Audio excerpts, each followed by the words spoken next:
En 1979, el hombre más peligroso del mundo volaba a casa en clase turista, sin escolta, sin armas, sin ejército, solo un anciano con turbante negro y ojos cerrados, y casetes con su voz que llevaban un año destruyendo un imperio más rápido que cualquier bomba.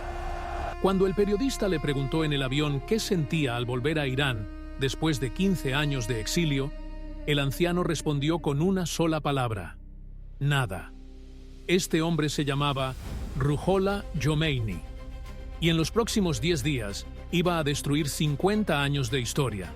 Lo que nadie te explica es esto: Khomeini no odiaba a Irán, lo amaba, y precisamente por eso lo destruyó. Hay dos maneras de perder un país.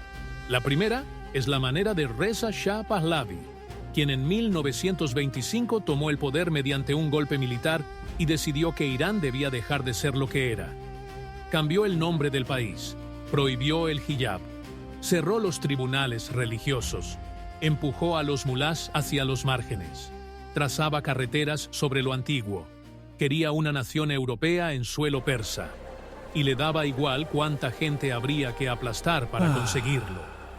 La segunda manera de perder un país es la manera de Khomeini, que vino desde abajo, que no tenía ni ejército, ni petróleo, ni palacio. Solo una cosa: sabía exactamente qué le habían quitado a la gente y sabía cómo nombrarlo. Esto es lo extraño. Khomeini no era político, no era militar, no era revolucionario en el sentido habitual. Hasta los 50 años era simplemente un maestro. Enseñaba filosofía en una escuela religiosa, en una ciudad de provincias. Y precisamente esto hace que lo que ocurrió después sea inexplicable. Hasta que entiendes una cosa: Khomeini nació en 1902 en una familia de clérigos de provincias.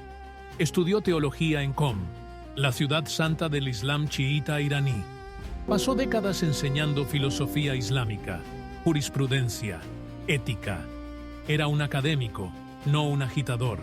Lo que lo transformó fue ver cómo los Pahlavi trataban al país que él consideraba sagrado. No las autopistas, no los rascacielos. Eso le daba igual. No podía soportar la humillación. Los policías arrancando el hijab a las mujeres en plena calle. Los tribunales religiosos vaciados de autoridad. El alcohol en los hoteles. Las fiestas del Shah con la élite europea, mientras el campesino del sur seguía viviendo en el siglo anterior. Una modernización que miraba hacia afuera y daba la espalda a todo lo que millones de iraníes consideraban su núcleo. En 1963 se atrevió a decirlo en voz alta. Lo arrestaron, lo exiliaron, primero a Turquía, luego a Irak, finalmente a París. Desde París habló. Casetes de audio grabados en habitaciones pequeñas, copiados a mano, distribuidos por mezquitas y bazares de todo Irán, sin televisión, sin internet, sin dinero del Estado. ¿Y qué había en esos casetes? No consignas revolucionarias, no llamadas a las armas. De eso casi no había nada. En los casetes había la voz de un anciano que le decía a la gente lo que ya sabía, pero tenía miedo de pronunciar en voz alta: que el Shah había vendido el país a los extranjeros, que el dinero del petróleo no llegaba al pueblo, que obligaban a las mujeres a avergonzarse de su fe, que la identidad islámica no era atraso, sino dignidad, que callar era un pecado. No ofrecía un programa, le daba a la gente el lenguaje para lo que ya sentían, y eso resultó más temible que cualquier ejército. La SAVAK arrestaba a los mensajeros, confiscaba los casetes, cerraba mezquitas, pero los casetes volvían a aparecer, porque no los hacían revolucionarios profesionales, sino gente corriente. Un estudiante en la residencia, un comerciante en el bazar, una mujer con chador y un magnetófono escondido bajo la cama. El Shah construyó un estado contra los enemigos. Khomeini construyó una red de amigos. Para 1978 circulaban por el país más de 1 millón de copias de sus grabaciones. La voz, desde un pequeño apartamento parisino, sonaba en cada ciudad de Irán al mismo tiempo. Sin televisión, sin internet, sin dinero del Estado, solo una voz que le decía a la gente lo que ya sentía, pero nadie nombraba, que les habían robado su identidad y que tenían derecho a recuperarla. El Shah pensaba que el poder eran el petróleo, el ejército y el reconocimiento de Occidente. Tenía razón, pero se le escapó una cosa. El poder se sostiene solo mientras la gente lo considera legítimo. Y la legitimidad no es estadística de crecimiento del PIB, es la sensación de que el país te pertenece. Y precisamente esa sensación el Shah se la quitó a la gente. Y Jomeini se la devolvió. La dignidad en Irán tenía forma de rezo, de bazar, de lengua coránica, de una identidad que los Pahlavi llevaban medio siglo intentando enterrar bajo el nombre de atraso. En enero de 1978, un periódico estatal publicó un artículo con insultos hacia Jomeini. Al día siguiente en Qom salieron a la calle estudiantes de escuelas religiosas. La policía abrió fuego. Varios murieron. Según la tradición iraní, al 40º día tras una muerte, se celebran reuniones de duelo. A los 40 días salieron nuevas manifestaciones. Volvieron a disparar. Volvieron los muertos. Volvieron los 40 días. Volvieron las calles. Esto se llamaba el ciclo de los 40 días. El Shah no podía detenerlo, porque cada vez que disparaba, creaba nuevos mártires. Y los mártires en el Islam chiita no son una tragedia, son combustible. Para el otoño de 1978 ya salían millones a las calles. El Shah se debatía. Unas veces declaraba la liberalización. Liberaba presos políticos, prometía reformas. Otras imponía la ley marcial y volvía a disparar. Ni lo uno ni lo otro funcionaba. Las concesiones se percibían como debilidad. La dureza generaba nuevos mártires. En diciembre de 1978, en los días de Ashura, el período de duelo más sagrado del Islam chiita, salieron a las calles de Teherán, según distintas estimaciones, entre 6 y 9 millones de personas. En una sola ciudad, en un solo día. El Shah miraba esto desde la ventana del palacio y entendió lo que entienden todos los gobernantes en el momento del fin. El ejército puede dispersar a una multitud, pero el ejército no puede guerrear contra su propio pueblo indefinidamente, más aún cuando los propios soldados son hijos de ese mismo pueblo. En enero de 1979, el Shah se fue, oficialmente, a tratarse. Todos entendían, para siempre. Cedió el poder al primer ministro Bakhtiar y desapareció en el horizonte. Con una maleta, con un puñado de tierra iraní.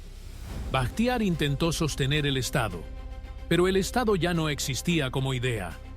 Existía solo como inercia. Los funcionarios iban a trabajar porque habían ido ayer. Los soldados estaban en sus puestos porque habían estado la semana anterior. El 1 de febrero de 1979, Jomeini aterrizó en Teherán. Durante 10 días después de eso, el país vivió en dos realidades al mismo tiempo. Formalmente existía el gobierno de Bakhtiar. De hecho, existía Jomeini, con millones de personas en las calles, con comités paralelos, con mezquitas como cuarteles generales. El ejército estaba entre las dos realidades y no sabía a quién seguir. El 11 de febrero, el alto mando del ejército iraní declaró la neutralidad. Una sola palabra: neutralidad. No una capitulación, no una traición. Simplemente, no vamos a disparar. Nos retiramos del juego. Y en ese momento el Estado dejó de existir, porque un Estado sin monopolio de la fuerza es simplemente un edificio con un letrero. El 11 de febrero de 1979, el gobierno de Irán dejó de existir. Y nadie disparó el último disparo. No hubo batalla final. No hubo momento de capitulación. Simplemente en algún momento, los funcionarios no fueron a trabajar. Los soldados bajaron las armas. Los teléfonos en los ministerios sonaban en despachos vacíos. 50 años de construcción se disolvieron en un solo día. En silencio, como si nunca hubieran existido. El Shah ya había huido semanas antes, en avión, con una maleta, con un puñado de tierra iraní, que pidió llevarse como último recuerdo del país que su familia había intentado reinventar durante 50 años. Khomeini tomó lo que quedó, y aquí empieza la tragedia que nadie cuenta. Entre quienes salieron a las calles contra el Shah en 1978 había miles de mujeres, educadas, sin hijab, gritaban «libertad» y creían que lo gritaban para ellas mismas. Un año después de la revolución, esas mismas mujeres recibieron una orden: cubrirse la cabeza o no salir de casa. La revolución que ellas hicieron fue lo primero que las traicionó. Khomeini no destruía a sus enemigos, destruía a sus aliados. Pasó 15 años en el exilio, recordando el Irán que amaba. El Irán de mezquitas llenas de gente, de clérigos respetados, de una identidad islámica que nadie avergonzaba. Cuando volvió, construyó exactamente ese país. Cerró las universidades para purgarlas. Ejecutó a los jueces del régimen anterior. Estableció la República Islámica, la primera teocracia del siglo XX en el mundo islámico. Restauró lo que le habían quitado, y al hacerlo, destruyó lo que Irán también era: el país de Hafez y Rumi. El país de mujeres que durante décadas habían estudiado, trabajado, vivido sin pedir permiso. El país de gente que era al mismo tiempo islámica y moderna, y no veía ninguna contradicción en ello. La ironía final no es pequeña. La revolución que lo devoró todo se llamaba a sí misma islámica, pero tomó el nombre del país dado por su enemigo, no Persia, Irán. El nombre que Reza Shah eligió en 1935 como símbolo de modernidad y soberanía nacional. La República Islámica de Irán, el nombre del hombre que quería borrar el Islam de la vida pública, conservado para siempre en el nombre del Estado que lo borró a él. Dos hombres, un país, los dos convencidos de que lo amaban, los dos dispuestos a destruir la mitad para salvar la otra. El país sobrevivió a los dos. Todavía no sabe cómo llamarse a sí mismo.